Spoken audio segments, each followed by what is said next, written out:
วัสดีค่ะแม่เบน แม่เบนคะตื่นเต้นจังเลย คลิปนี้ทำขึ้นเพื่อขอบคุณแม่เบนโดยเฉพาะนะคะ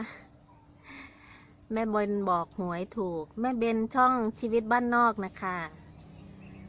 แม่เบนหรือพี่เบนนะคะพี่บัวก็เรียกพี่เบนนะคะแต่ว่าแม่เบนเขาก็จะใช้แทนตัวเองว่าแม่เบน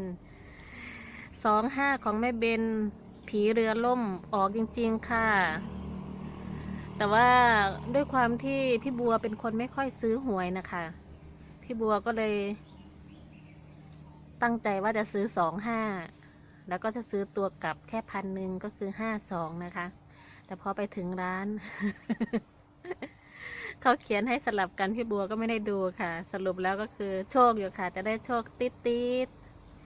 คลิปนี้ก็เลยส่งลินลี่มาขอบคุณพี่เบนโดยเฉพาะนะคะ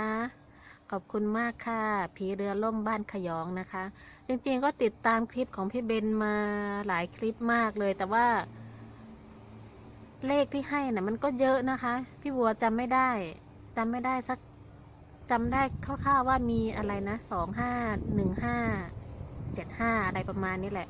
แต่พี่บัวชอบ25นะพี่บัวก็เลยซื้อเฉพาะ25โอเคค่ะเป็นไงบ้างคะเพื่อนๆหลังหวยออกยิ้มได้กันบ้างไหม โอ้ยขอบคุณมากนะคะพี่เบนงวดหน้าเราว่ากันใหม่เนาะเดี๋ยวพี่บัวจะเข้าไปติดตามช่องพี่เบนตลอดทุกคนอย่าลืมนะคะติดตามช่องพี่เบนเกษตรสวนป่าเปลี่ยนชื่อช่องเป็นชีวิตบ้านนอกแล้วใช่ไหมคะพี่บัวจำชื่อช่องไม่ค่อยได้เท่าไหร่นะคะโอเคค่ะเหมือนพายุจะมาแล้วเดี๋ยวส่งดอกลิลลี่มาขอบคุณพี่เบนแค่นี้นะคะโชคดีทุกท่านค่ะบ๊ายบาย